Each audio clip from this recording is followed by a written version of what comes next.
Let's start with centrosomes and centrioles. हाँ जी, centrosomes किस तरह का स्ट्रक्चर होता है बेटा? ये इस तरह का ऑर्गेनेली है कि इसके अंदर दो सिलेंड्रिकल स्ट्रक्चर्स होते हैं जिसको हम सेंट्रियोल कहते हैं। अगर आप इस हाइपोथेटिकल डायग्राम को देखेंगे तो this squarish structure is centrosome, और इसके अंदर जो दो सिलेंड्रिकल स्ट्रक्चर्स आपको नजर में आ रहे हैं, दीज आर सेंट्रियोल्स। ठीक है। और एक चीज और माइंड में रखनी है कि जो ये सेंट्रियोल्स हैं, these two, they lie perpendicular to each other. 90 degree पे ही एक दूसरे के ऊपर इनका प्लेसमेंट होता है, पैरेलल नहीं होगा, रैंडम अरेंजमेंट नहीं होगा। अरेंजमेंट किस तरह से होगा? At 90 degree to each other, they are perpendicular to each other. ठीक है, तो हमने क्या पढ़ा? सेंट्रोसोम इस तरह का स्ट्रक्चर है, उसके अंदर there are two centrioles which are present perpendicular to each other। इसका स्ट्रक्चर बेटा कैसा होता है? अगर हम इसका डायग्राम देखें, it shows a cart wheel like structure. जैसे एक कार्ट है, उसका व्हील जैसा स्ट्रक्चर है, बैलगाड़ी के पहिए की जैसा स्ट्रक्चर देखने में नजर आता है। ठीक है। सेंट्रियोल की फंक्शन क्या होता है कि centriole act as basal body of cilia and flagella. उस दिन लास्ट लेक्चर में मैंने आपको जब पढ़ाया था सिलिया और फ्लैजेला, मैंने बोला था 3 पार्ट्स होते हैं सिलिया और फ्लैजेला के। तो उसमें से जो उसका बेसल बॉडी है, उसको बनाने में कौन हेल्पफुल है? सेंट्रियोल्स हेल्पफुल है। Centrioles help in the formation of basal body of cilia and flagella. हाँ जी। अब इसके अंदर होता क्या है? इसके अंदर 9 फाइब्रिल्स होते हैं जो कि पेरिफ्री की तरफ प्रेजेंट होते हैं। 9 फाइब्रिल्स हैं, किस चीज के बने हैं? ट्यूबुलिन। ट्यूबुलिन एक प्रोटीन है। ठीक है। ट्यूबुलिन क्या है? It's a protein. तो प्रोटीन के बने हुए हैं, ट्यूबुलिन प्रोटीन के बने हुए हैं कितने? 9 फाइब्रिल्स हैं जो पेरिफ्री की तरफ प्रेजेंट है, साइड्स की तरफ प्रेजेंट। अगर हम पहिए को इमेजिन करें, एक व्हील को इमेजिन करें, तो व्हील की जो साइड्स हैं, बाउंड्री है, बाउंड्री की तरफ प्रेजेंट होती है 9 फाइब्रिल्स जो कि ट्यूबुलिन प्रोटीन की बनी हुई हैं। और जो 9 फाइब्रिल हैं, इनमें से पर फाइब्रिल, हर फाइब्रिल 3 चीजों की, इट्स अ ट्रिपलेट, 3 का ग्रुप है। ठीक है, 3 प्रोटीनेशियस सब्सटेंसेस का ग्रुप है सिंगल फाइब्रिल। तो अगर हम काउंट करें टोटल कितना, 9:3, वो आप कर लेंगे। कितना होता है 9:3, वो आप बता दीजिए। ठीक है, उतने फाइब्रिल्स हैं। Yes, good. तो बेटा ये तो हो गया पेरिफ्री वाला रीजन की बाउंड्रीज में किस तरह से अरेंजमेंट है। बाउंड्रीज में 9 फाइब्रिल्स हैं, उनमें से हर फाइब्रिल एक ट्रिपलेट है। सेंटर, जो सेंटर वाला रीजन है, उसको हम कहते हैं हब। ठीक है। अगर हम इमेजिन करें एक पहिए को, एक कार्ट को इमेजिन करें, तो उसका जो सेंटर वाला रीजन है, उसको एक टेक्निकल टर्म दिया गया है, हब। और सेंटर वाला रीजन और पेरिफ्री वाला रीजन एक दूसरे के साथ ज्वाइंट है, दोनों जुड़े हुए हैं। किसकी हेल्प से जुड़े हैं? They are joint with the help of radial spokes. ठीक है, रेडियल स्पोक्स की हेल्प से एक दूसरे के साथ जुड़े हुए हैं। अब हम एक डायग्राम देखेंगे जिससे आपको थोड़ा क्लैरिटी आ जाएगा कि ये स्ट्रक्चर दिखाई कैसा देता है।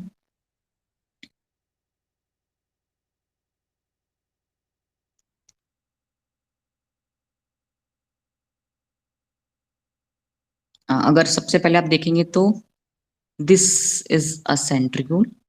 अगर हम इसका थोड़ा जूम कर लें इसके स्ट्रक्चर को, तो हमें ये कुछ इस तरह का नजर आएगा। ये देखिए, कार्टवेल जैसा स्ट्रक्चर हमने बोला था कि पहिए के जैसा स्ट्रक्चर है। सेंटर वाले रीजन को हमने बोला था हब है। और जो पेरिफ्री वाला रीजन, ये देखिए बाउंड्री वाला जो रीजन है, ये 9 फाइब्रिल्स का बना हुआ है। ठीक है, कितने फाइब्रिल्स हैं? 9 फाइब्रिल्स हैं। और जो सिंगल फाइब्रिल है, 3 का ग्रुप है। It is a group of 3 fibrils, so it's a triplet. ठीक है, ए बी सी, 3 माइक्रोट्यूब्यूल्स हैं, हमने हाइपोथेटिकली बोल दिया ए बी और सी। जो पेरिफ्री वाली माइक्रोट्यूब्यूल्स हैं, ये भी एक दूसरे के साथ इस तरह से ज्वाइंट है, एसी लिंकर्स कहते हैं इनको। ये ए है, जैसे ये ए बी सी, इसका भी ये ए बी सी, इस तरह से इसका भी ये ए बी सी। तो ए, इसका ए और इसका सी, ये दोनों आपस में लिंक्ड है ना। तो इनकी जो लिंक है, जिसको हमने नेम ही क्या दे दिया? AC linker. ठीक है, ए ज्वाइंट है सी के साथ, इसलिए इसको कहते हैं एसी लिंकर, दिस वन। अब सेंटर जो पेरिफेरी वाले हैं ये सेंट्रल हब के साथ भी ज्वाइंट है इस तरह से, तो इस चीज को हमने कह दिया radial spoke. They are joint, peripheral are joint with the central with the help of radial spokes। और ये तो हुआ इसका डिटेल स्ट्रक्चर। इसको बेटा आप स्क्रीनशॉट भी ले लेना, डायग्राम आपने ये वाला बना लेना, बुक में डायग्राम गिवन नहीं है, ठीक है। इसकी बजाय दिस डायग्राम इज बेटर, सब कुछ बता रहा है, इसमें लेबलिंग कर लेना दिस, इसको बोल देना रेडियल स्पोक। क्या है ये? रेडियल स्पोक, जो कि सेंटर को पेरिफेरल के साथ ज्वाइन करके रखता है, ठीक है। तो हमने क्या पढ़ा कि जो सेंट्रोजोम होते हैं इनके अंदर सेंट्रियोल्स होते हैं। सेंट्रियोल्स किस तरह के स्ट्रक्चर्स हैं? सेंट्रियोल्स सिलेंड्रिकल स्ट्रक्चर्स हैं जो कि एक दूसरे के परपेंडिकुलर प्रेजेंट होते हैं। अगर हम इनका डिटेल्ड स्ट्रक्चर देखें सेंट्रियोल का, तो किस तरह का होता है जो सेंट्रियोल, दिस वन, इसका स्ट्रक्चर कैसा होता है? एक कार्ट व्हील के जैसा स्ट्रक्चर होता है, कि जो इसकी पेरिफेरी होती है वहां पे 9 माइक्रोफाइब्रिल्स प्रेजेंट होते हैं जो कि ट्यूबुलिन प्रोटीन के बने होते हैं। और इसका जो सिंगल माइक्रोफाइब्रिल है इट्स अ ट्रिपलेट, 3 माइक्रोट्यूब्यूल्स का ग्रुप है, उसको हमने नाम दे दिया ए बी एंड सी। जो पेरिफेरल माइक्रोट्यूब्यूल्स हैं ये एक दूसरे के साथ ज्वाइंट है, मतलब A microtubules is joint with C, तो इसकी जो लिंकेज है उसको हम कहते हैं ए सी लिंकर। सेंटर में जो होता है उसको हम हब कहते हैं, पेरिफेरल के साथ हब ज्वाइन है, जिस चीज के साथ ज्वाइन है उसको भी हमने एक टेक्निकल नेम दे दिया है, उसको हमने बोल दिया रेडियल स्पोक, ठीक है। और एंड में आपने इसका फंक्शन बता देना, आपने ये बताना है कि जो सेंट्रियोल्स हैं they help in the formation of basal body of cilia and flagella, ठीक है बेटा। ये सारा आपने बता देना, ये स्ट्रक्चर आपने चाहे स्क्रीनशॉट ले लो, बनाना बुक में नहीं है तो ये वाला डायग्राम आपने एग्जाम में बना के आना, ठीक है। चलिए अब हमारा लास्ट टॉपिक रह गया जो कि बहुत ही इंपॉर्टेंट है, 3 मार्क्स में तो मतलब एग्जामिनर का फेवरेट है ये, न्यूक्लियस। इसमें से भी मैं आपको बताऊंगी कौन सा हिस्सा है जो एग्जामिनर का फेवरेट है, और अगर पूरा वो देता है न्यूक्लियस तो 5 मार्क्स का बन जाता है।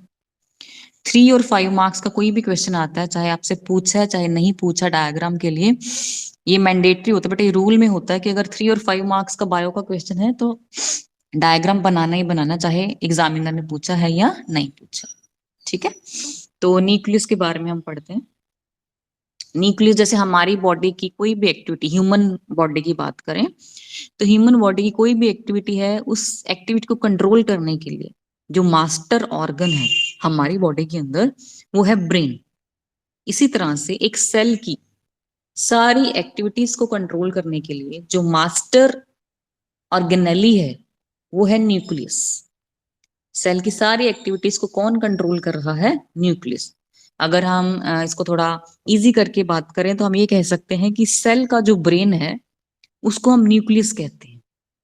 इसी तरह से this is structure of nucleus. जो न्यूक्लियस है उसकी एक्टिविटीज को भी कोई कंट्रोल करता है, तो न्यूक्लियस की सारी एक्टिविटीज को कंट्रोल करने वाले ऑर्गेनेली को हम कहते हैं न्यूक्लियोलस, ठीक है। तो न्यूक्लियस का ब्रेन क्या है? न्यूक्लियोलस। न्यूक्लियस की सारी एक्टिविटीज को न्यूक्लियोलस कंट्रोल करता है। एक पहले हम डायग्राम देखते हैं, फिर हम समझते हैं कि इसका स्ट्रक्चर कैसा है।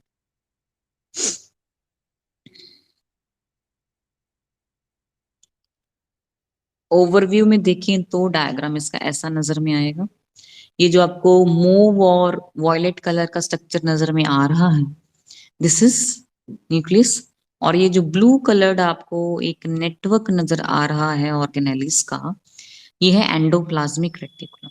इनके ऊपर भी आपको ऑरेंजिश डॉट्स नजर आ रही हैं, these these dots are ribosomes, ठीक है। क्या है ये? राइबोसोम्स हैं।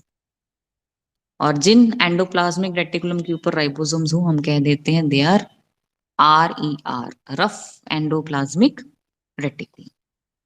तो हम ये कह सकते हैं कि जो न्यूक्लियस की वॉल है इसके साथ ही एंडोप्लाज्मिक रेटिकुलम ज्वाइंट होती है, ठीक है। और न्यूक्लियस के सेंटर में हम देख रहे हैं दिस वन इज न्यूक्लियोलस। और जो ये थ्रेड लाइक स्ट्रक्चर्स बेटा आपको नजर में आ रहे हैं न्यूक्लियस के अंदर, इनको हम कहते हैं क्रोमेटिन फाइबर्स। इसके बारे में भी हम डिटेल में चैप्टर नंबर 10 में पढ़ेंगे क्या करते हैं, थोड़ा ओवरव्यू इस चैप्टर में ले लेंगे। और जो फ्री स्पेस है न्यूक्लियस के अंदर, ये जो मूव कलर का आपको फ्री स्पेस नजर आ रहा है, इसको कहते हैं nucleoplasm. Free space is known as nucleoplasm. जैसे सेल का साइटोप्लाज्म होता है, इसी तरह से न्यूक्लियस का फ्री स्पेस को हम कहते हैं न्यूक्लियोप्लाज्म। अगर हम इसका डिटेल्ड स्ट्रक्चर देखें जो कि आपने एग्जाम में बनाना है, वो ये है दिस वन। ये आप ड्रॉ करेंगे बेटा एग्जाम में, क्योंकि इसके अंदर इसका सारा स्ट्रक्चर बहुत क्लियरली विजिबल है। अगर आप पहली चीज ध्यान में देंगे तो पहला चीज जो आप देख रहे हैं बेटा, this is envelope, nuclear envelope. Nucleus का जो बाउंड्री है वो दो मेम्ब्रेन्स का बना हुआ है। जो न्यूक्लियर एनवेलप है दो लेयर्स का बना हुआ है। बाहर वाले को हम कहते हैं आउटर लेयर, अंदर वाले को इनर लेयर। और इन दोनों लेयर्स के बीच में, इन दोनों लेयर्स के बीच में ये वाली फ्री स्पेस होती है, ठीक है। This is outer, this is inner, और इन दोनों के बीच में एक स्पेस है जिसको हम कहते हैं peri nuclear space. That space is known as peri nuclear space, ठीक है। ये चीज माइंड में रखनी है कि न्यूक्लियर एनवेलप है, दो लेयर्स का बना है, outer layer and inner layer, और दोनों लेयर्स के बीच में एक फ्री स्पेस है जिसको हम कहते हैं पेरी न्यूक्लियर स्पेस। फिर जो न्यूक्लियस के अंदर का फ्री स्पेस है उसको हमने बोल दिया था न्यूक्लियोप्लाज्म।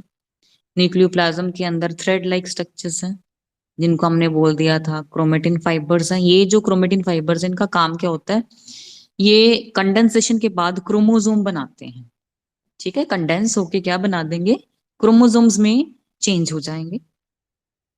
तीसरी चीज आपने माइंड में रखनी है कि न्यूक्लियस की जितनी एक्टिविटीज है उसको एक और ऑर्गेनेली कंट्रोल करती है, उसको हम कहते हैं nucleolus. This circular organelle present inside the nucleus is known as nucleolus, ठीक है।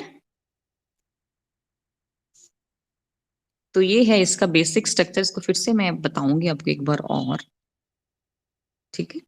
चलिए चलिए स्टार्ट करते हैं हम। हाँ जी, न्यूक्लियस, सबसे पहले हमें न्यूक्लियस के बारे में कि एक सेल ऑर्गेनेली है, इसके बारे में हमें जिन्होंने बताया था उन साइंटिस्ट का नेम था रॉबर्ट ब्राउन। कब बताया था इन्होंने, 1831 में। चैप्टर नंबर 10 बेटा जब हम सेल डिवीजन पढ़ेंगे तो हम सेल साइकिल को पढ़ेंगे, ठीक है। सेल साइकिल के कुछ फेजेस के बारे में पढ़ेंगे, चार मेन फेजेस होते हैं वो पढ़ेंगे हम। और एक फेज होता है उसमें इंटरफेज।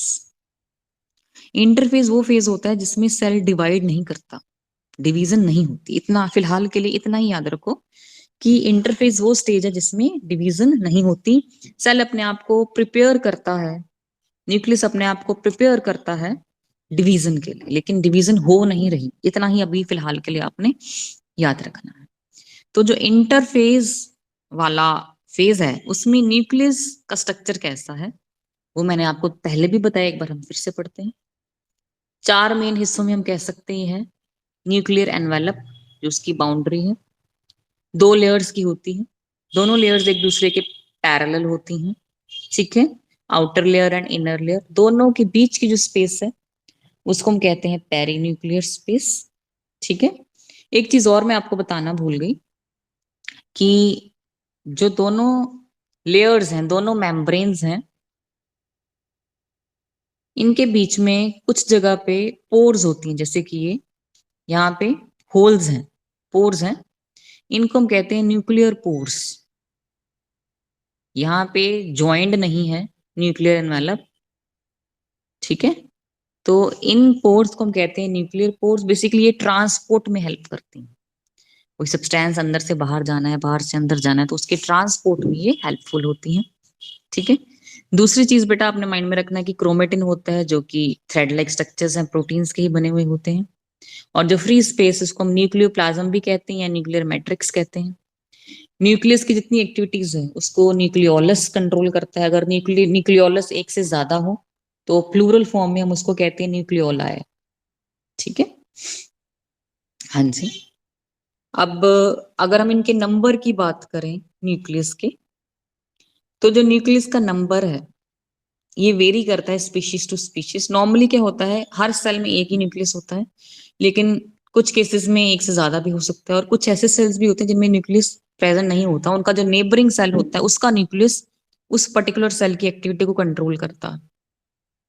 एग्जाम्पल में आप अरिथ्रोसाइट्स दे सकते हैं, और प्लांट्स के अंदर बेटा आप सीव ट्यूब सेल्स कह सकते हैं जो कि जाइलम में होते हैं। ठीक है, हाँ जी।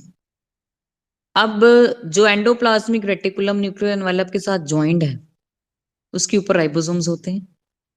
तो पूरे स्ट्रक्चर में हम ये कह सकते हैं कि जो न्यूक्लियस है it helps in the synthesis of ribosomal RNA.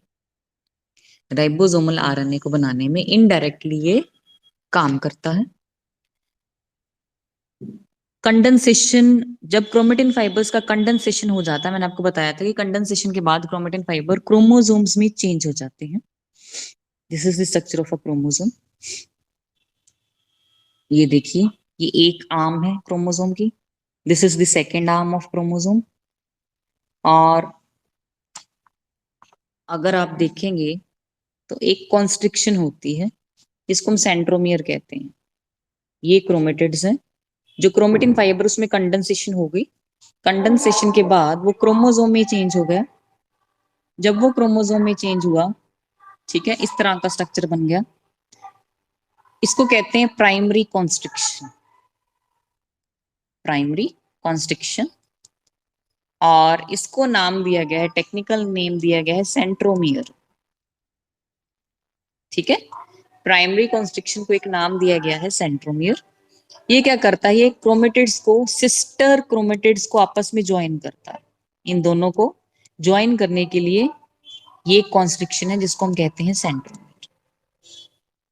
ठीक है बेटा, और इस सेंट्रोमियर के बाहर एक और स्ट्रक्चर होता है जो कि अटैचमेंट में हेल्प करता है, उसको हम कहते हैं kinetochore, present outside the centromere which helps in the attachment is known as kinetochore।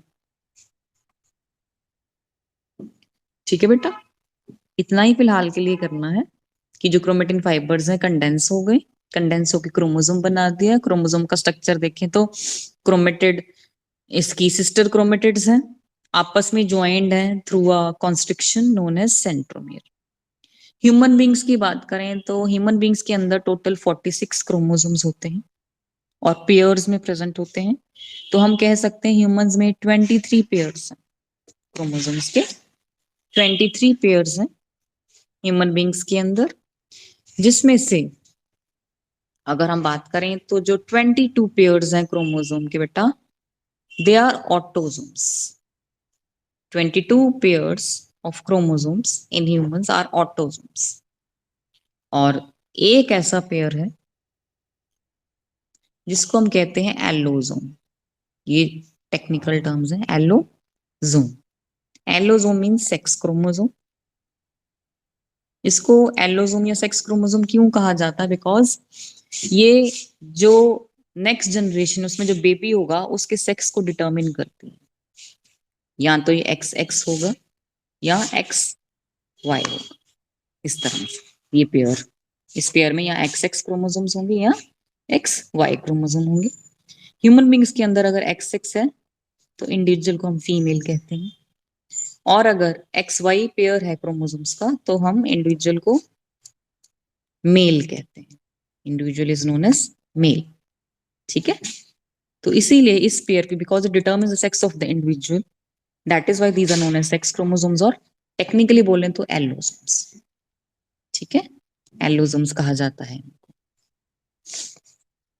हाँ जी, अब इस टॉपिक में से भी 3 मार्क्स में जो क्वेश्चन आता है वो आता है टाइप्स ऑफ क्रोमोसोम्स। उसमें आपने ये डायग्राम्स बनाने हैं, ये चारों, ये जो पोर्शन बेटा यहां से लेके यहां तक, ये जो पोर्शन सीधा 3 नंबर में आता है, 3 मार्क्स में आएगा। क्वेश्चन आता है कि depending upon the position of centromere, मैंने बोला था ना this one is centromere, centromere की पोजीशन या लोकेशन के बेसिस पे क्रोमोसोम्स कितनी तरह के हैं, तो क्रोमोसोम सेंट्रोमियर की पोजीशन के आधार पर 4 तरह के हैं। जब सेंट्रोमियर सेंटर में हो क्रोमेटिड्स के, सेंटर में हो और दोनों क्रोमेटिड्स का इस इधर भी और इधर भी दोनों क्रोमेटिड्स का लेंथ सेम हो, तो इस तरह के क्रोमोसोम को हम कहते हैं मेटासेंट्रिक। कैसे बोलेंगे? Metacentric chromosome. अगर सेंट्रोमियर सेंटर की पोजीशन से थोड़ा सा चेंज हो जाए, जिसकी वजह से क्या हो कि एक जो सिस्टर क्रोमेटिड्स का पेयर है उसकी लेंथ छोटी हो जाए, और जो दूसरा पेयर है सिस्टर क्रोमेटिड्स का उसकी लेंथ थोड़ी ज्यादा हो जाए, अनइक्वल लेंथ हो जाए, तो इस तरह की पोजीशन को हम कहते हैं सब मेटासेंट्रिक क्रोमोसोम। सब मेटासेंट्रिक क्रोमोसोम। थर्ड टाइप है बेटा एक्रोसेंट्रिक। जब सेंट्रोमियर बहुत ज्यादा मूव हो जाए एक तरफ, जिसकी वजह से एक सिस्टर क्रोमेटिड्स के पेयर की लेंथ बहुत लंबी हो जाए, दूसरी तरफ बहुत छोटी हो जाए, तो इस तरह के क्रोमोसोम को हम कहते हैं एक्रोसेंट्रिक क्रोमोसोम। एक पेयर की लेंथ ज्यादा है और दूसरे पेयर ऑफ सिस्टर क्रोमेटिड्स की लेंथ कम है। लास्ट है बेटा टीलोसेंट्रिक। इसमें क्या होता है कि जो सेंट्रोमियर बिल्कुल टर्मिनल एंड्स पे आ जाता है, टर्मिनल एंड्स पे आ जाता है। ज्यादातर केसेस में तो ये हो जाता है कि वेरी माइन्यूट एक जो पेयर है सिस्टर क्रोमेटिड्स का, उसकी लेंथ बहुत ही छोटी हो जाती है और एक की बहुत ज्यादा लंबी हो जाती है, या फिर इस तरफ होती ही नहीं है सिस्टर क्रोमेटिड्स, एक ही तरफ होंगी। तो इस तरह के टाइप ऑफ क्रोमोसोम को हम कहते हैं टीलोसेंट्रिक क्रोमोसोम, कि जो सेंट्रोमियर है टर्मिनल एंड्स पे पहुंच गए हो, इसीलिए इसका नाम है टीलो, फ्रॉम टर्मिनल एंड्स। ठीक है, तो 4 तरह के क्रोमोसोम्स आपने ये पढ़ लेने, डायग्राम्स भी लर्न कर लेने। सेंटर में है सेंट्रोमियर, दोनों तरफ लेंथ सेम है क्रोमेटिड्स की, then it is metacentric. Centre से जरा सा इसने अपना जो लोकेशन है चेंज किया, तो एक तरफ लेंथ छोटी एक तरफ बड़ी है, सब मेटासेंट्रिक। अब इस सेंटर से बहुत दूर चला गया है, तो एक तरफ लेंथ बहुत छोटी एक तरफ बहुत बड़ी है, तो इसको कहते हैं एक्रोसेंट्रिक। अब टर्मिनल एंड्स पे चला गया है सेंट्रोमियर, तो क्या हो गया, एक तरफ यहाँ तो बिल्कुल नहीं क्रोमेटिड्स होंगे, होंगे तो बहुत ही कम लेंथ होगी, और एक तरफ बहुत ही ज्यादा लंबे लेंथ्स होंगे इसके, तो इसको हम कहते हैं टीलोसेंट्रिक क्रोमोसोम। ठीक है, तो ये मेन पार्ट्स हैं आपके न्यूक्लियस के। अब जो लास्ट छोटा सा टॉपिक रह गया एक सैटेलाइट। सैटेलाइट क्या है बेटा? प्राइमरी कॉन्स्ट्रिक्शन को हमने बोल दिया था सेंट्रोमियर है। अगर एक और कॉन्स्ट्रिक्शन हो टर्मिनल एंड्स पे ऐसे करके, उसको हम कह देते हैं सैटेलाइट, और पूरे क्रोमोसोम को कहते हैं सैट क्रोमोसोम, जिसके ऊपर सैटेलाइट प्रेजेंट है। सेकेंडरी कॉन्स्ट्रिक्शन कहते हैं इसको, जिसके ऊपर सेकेंडरी कॉन्स्ट्रिक्शन प्रेजेंट है क्रोमोसोम के ऊपर, उस क्रोमोसोम को कह देते हैं सैट क्रोमोसोम। बस, कुछ नहीं है, कॉन्स्ट्रिक्शन ही है। लास्ट टॉपिक है बेटा माइक्रोबॉडीज। माइक्रोबॉडीज क्या है? बहुत छोटी छोटी सी स्ट्रक्चर्स हैं जिनको माइक्रोबॉडीज कहा जाता है। स्टोर क्या करती हैं? एंजाइम्स को स्टोर करती हैं, और दोनों में प्रेजेंट होती हैं, प्लांट्स में भी और एनिमल्स में। ठीक है बेटा, यहाँ पे आपका ये चैप्टर हो गया ओवर, और सैटरडे को आपका टेस्ट है चैप्टर नंबर 7 का। आज के टॉपिक में से कुछ समझ में नहीं आया तो आप पूछ सकते हैं, बताइए। किसका? सेंट्रियोल का फंक्शन। जो सिलिया और फ्लैजेला है 3 भागों का बना होता है, उसमें से जो बेसल बॉडी, बेस वाला रीजन होता है ना सिलिया और फ्लैजेला का, उस बेस वाले रीजन को बनाने में हेल्पफुल है। इनडायरेक्टली कह सकते हैं सिलिया और फ्लैजेला की फॉर्मेशन में हेल्प करता है। ठीक है,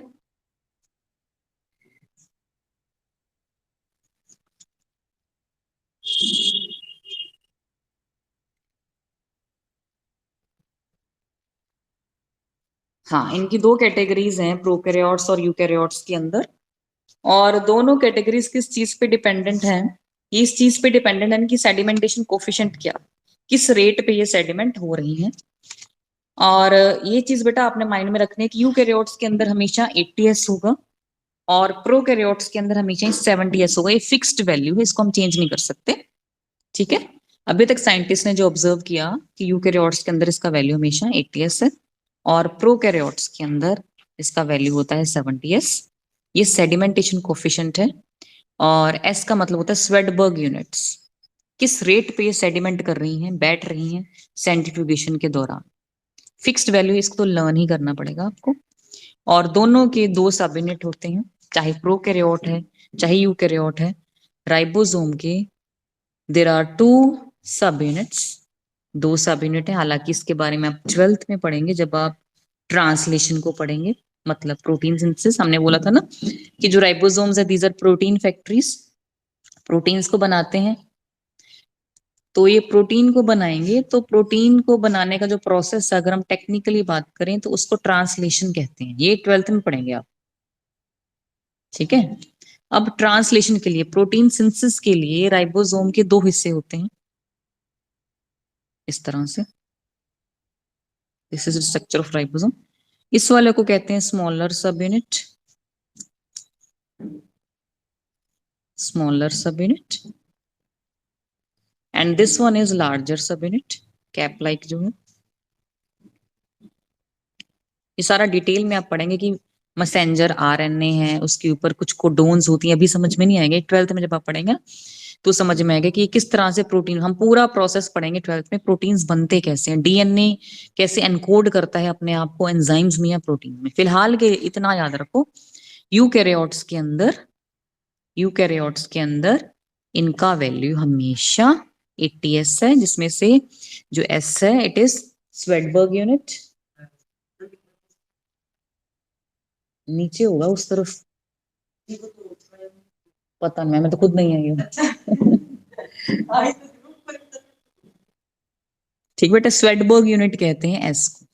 स्वेडबर्ग यूनिट मींस किस रेट पे इसमें सेडिमेंटेशन हो रहा है, सेडिमेंटेशन कोफिशिएंट कह सकते हैं। सेडिमेंटेशन अगर आपको ध्यान हो तो क्या किस चीज को कहते हैं, घर में भी कर सकते हैं प्रोसेस, राइबोसोम के बेसिस पे नहीं। सेडिमेंटेशन होता क्या, इस चीज को जानने के लिए पानी का एक गिलास लीजिए, उसमें हाफ मिट्टी फिल कर लीजिए, दोनों को अच्छी तरह से मिक्स कीजिए। 1 घंटा रखने के बाद क्या देखेंगे, पानी अलग हो गया है और जो सॉइल है उसके लंप्स बन गए हैं ग्लास के बेस पे। तो जो लंप्स बने ना बेटा, इस चीज को कहते हैं सेडिमेंट, कि वो सेडिमेंट बन गए हैं, और प्रोसेस को कहते हैं सेडिमेंटेशन। तो बेसिकली सेडिमेंटेशन कोफिशिएंट का मतलब है कि किस किस वैल्यू पे जो राइबोसोम्स हैं ये इकट्ठे हो जाते हैं, इनका सेडिमेंट बन जाता है, उस वैल्यू को हमने बोला हुआ है, ये डिनोट किया हुआ है। यूकैरियोट्स के अंदर इसका वैल्यू, राइबोसोम्स के सेडिमेंटेशन होने का वैल्यू है 80s, और प्रोकैरियोट्स के में इसका वैल्यू है 70s। ठीक है।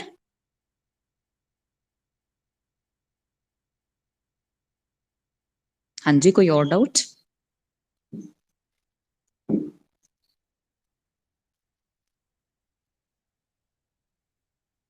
कल तो आपका हॉलीडे है due to Christmas, and on Saturday आपका टेस्ट है, और हम चैप्टर नंबर 9 बायोमोलिक्यूल स्टार्ट करेंगे।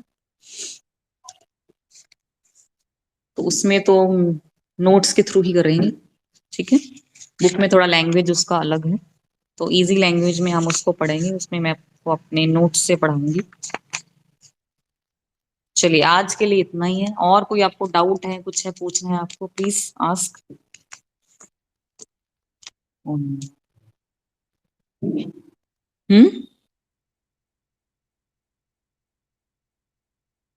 UT2 के मार्क्स सबको चाहिए तो मैं आपको फिर पोस्ट ही कर देती हूँ, UT1 UT2 बोथ, ठीक है। ग्रुप में पोस्ट कर दूंगी इसको। चलिए, so let's end this class here, ठीक है। चलिए।